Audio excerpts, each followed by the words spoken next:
Hey guys, so I'm in yet another waiting room and I brought this book with me. It's called My Christmas Treasury. It's another little golden book and it is a collection of poems and stories about Christmas. So let's see what we can read today. I've never read this, so I'm excited to read it to you. And the copyright is 1976. Okay.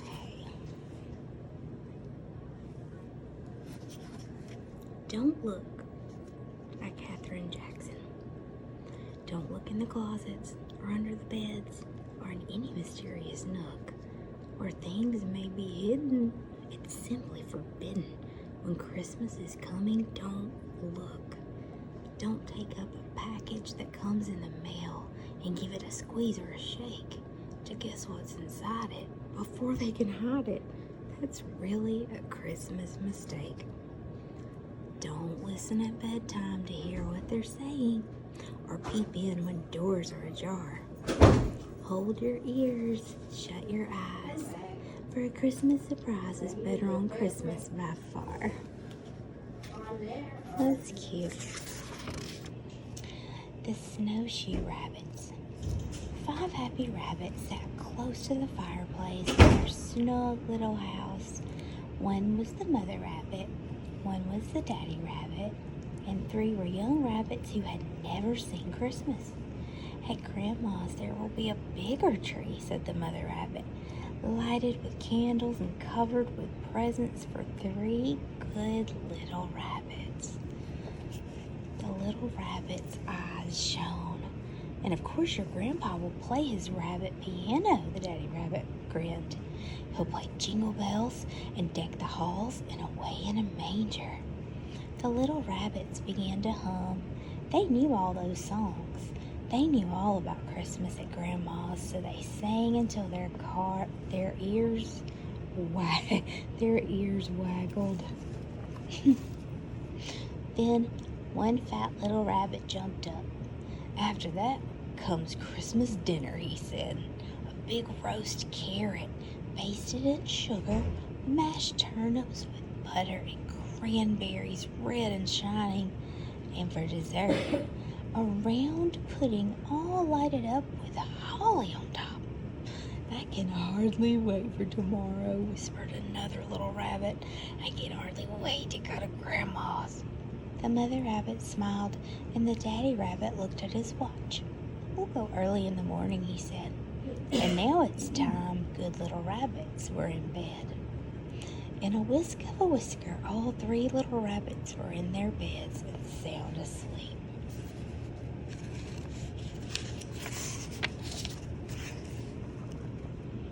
They dreamed of shining candles and wonderful presents and beautiful smells and a glossy tree and a sprinkling of snow.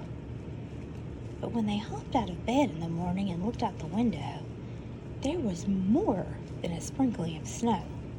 Snow covered the grass and all the rabbit paths. It was deeper than boots, deeper than leggings, deeper than those 3 worried little rabbits themselves. It's too deep, whispered the fat little rabbit. We'll never be able to get to Grandma's. By and by, the 3 little rabbits crept downstairs. Sorry little rabbits they were, too, full of gulps and sighs. But the mother rabbit and daddy rabbit talked happily all through breakfast, just as if nothing had happened. After breakfast, the daddy rabbit hurried up to the attic.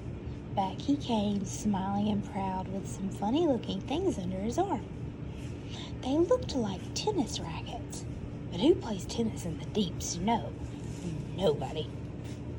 They're snowshoes, explained the daddy rabbit. They're for walking right on top of deep snow. The little rabbits didn't wait to hear any more. They scrambled into their warmest clothes and gathered up all their secret packages. Then out into the crisp white snow went the whole rabbit family. Across the deep snow they tramped on their wonderful snowshoes. They made big, scuffy snowshoe tracks from their house straight toward Grandma's house, those happy little rabbits. And as they went, they sang, so Grandma and Grandpa could hear them coming. Snowshoe rabbits in the snow, off to Grandma's house we go. Holly pudding, popcorn toys, shining candles, lots of noise. Off to Grandma's house we go, sing for Christmas, sing for snow. That was a cute story. Okay, here's a little poem. What can I give him? What can I give him, poor as I am?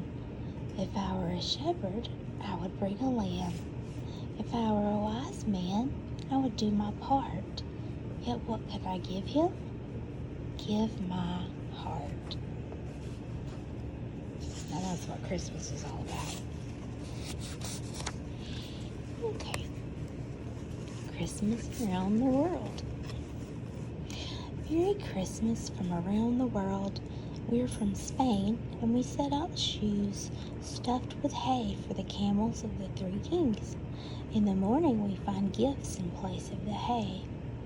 In England we go caroling from door to door. Then the Yule log is lit with a piece of the log from the year before. We live in a small town in Italy, and we help make the presepio for our table at home. It's a small manger scene made with tiny statues grouped around the baby Jesus. In Norway, we tie sheaves of wheat on high poles. This is our special Christmas tree for the hungry birds. Oh, that's cool. St. Nicholas rides through the streets of the Netherlands, distributing nuts and sweets to us. He returns at night to fill our wooden shoes with gifts. In Poland, we place straw under the tablecloth in memory of the stable. We also leave a vacant chair for the Holy Child. That's cool too. Welcome to our celebration in Mexico. We're taking turns striking a hanging piñata with a stick. When it breaks, we'll all run for the candies that fall out. In Yugoslavia, we try to find the silver coin hidden inside the Christmas cake. The coin brings good luck to whoever finds it. We're from Denmark, and we believe that Jule, Nissen, and Elf brings our presents. We always leave a bowl of rice pudding for him to eat. He is never seen, except by the family cat. In the Philippines, we make colorful wreaths and chains out of tropical flowers. We wear them when we sing in the parade after church. Merry Christmas, everyone. That's fun, isn't it, to think about how different people celebrate Christmas. If Bethlehem were here today, or this were very long ago, there wouldn't be a wintertime nor any cold or snow. I'd run out through the garden gate and down along the pasture walk, and off beside the cattle barns I'd hear a kind of gentle talk. I'd move the heavy iron chain and pull away the wooden pin. I'd push the door a little bit and tiptoe very softly in.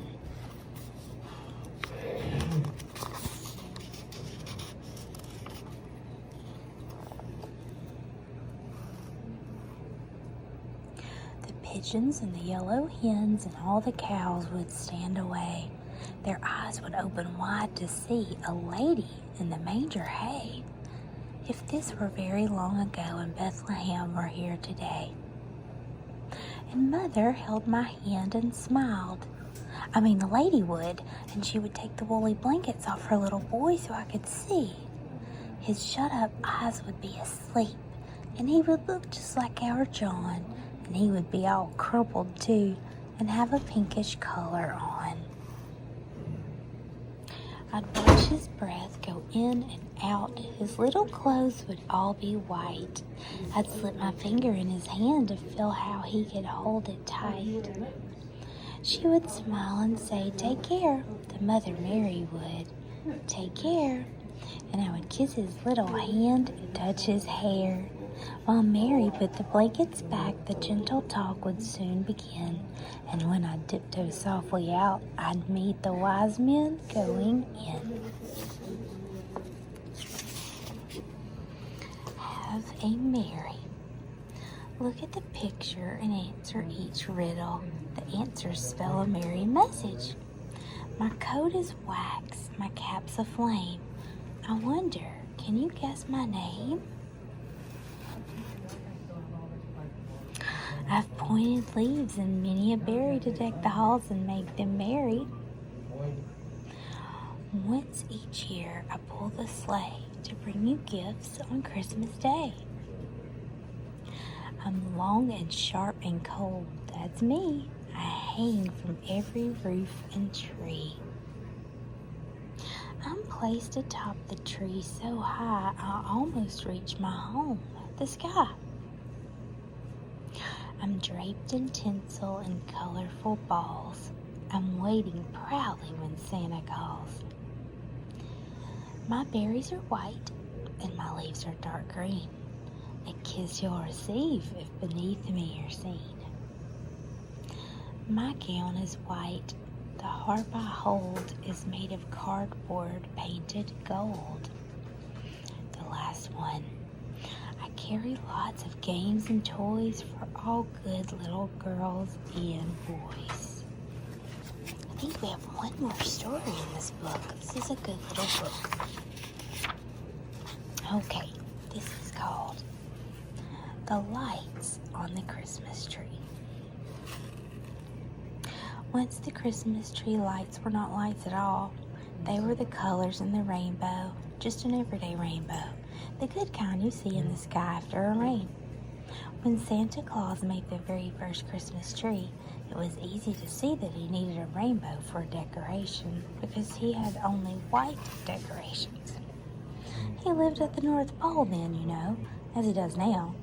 And when he had powdered the tree with snow and hung icicles all over it and tied snowballs on the ends of the branches, he looked at it and said, "No, it's pretty, but it ought to have some color on it.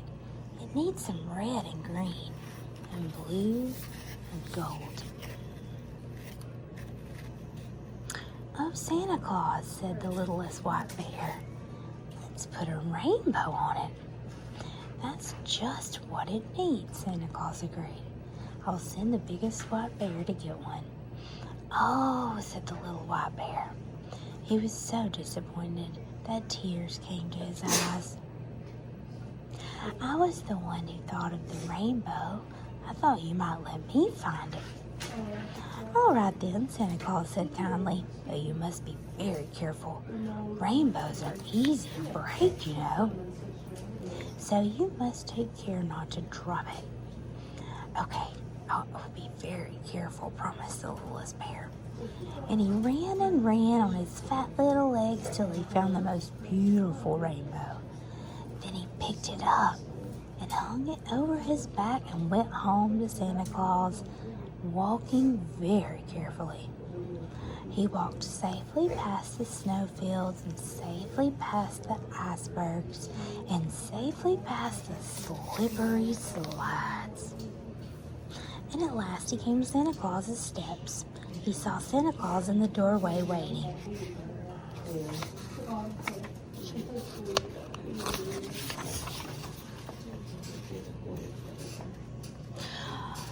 "Hurrah!" the little white bear laughed, waving his little front paws in triumph. "Here it is. I found the biggest, best, most beautiful rainbow." And just then, both his back feet slipped, and boom! He fell on his back, and the rainbow was broken into 1,000 pieces. Don't cry," said Santa Claus, hurrying down the steps. "You aren't hurt." "No, the rainbow is," sobbed the littlest white bear, "and I tried so hard to be careful." "Never you mind," Santa Claus patted him gently. "We'll put the pieces of the rainbow on the tree. After all, the colors are still just as pretty." So they picked up a blue piece and put it here, and they picked up a red piece and put it there. And the Christmas tree was prettier than if the rainbow had been all together. "Oh," said the littlest white bear, "I'm glad I fell down." And ever since then, we have had beautiful rainbow-colored lights on the Christmas tree. And our last one is a poem. Christmas everywhere. Everywhere, everywhere, Christmas tonight. Christmas in lands of the fir tree and pine. Christmas in lands of the palm tree and vine. Christmas where snow peaks stand solemn and white. Christmas where cornfields lie sunny and bright. For the Christ child who comes is the master of all. No palace too great and no cottage too small. The end. Merry Christmas, friends, and as always, I wish you sweet, sweet dreams from Satisfying Lullaby ASMR, and a very, very good night.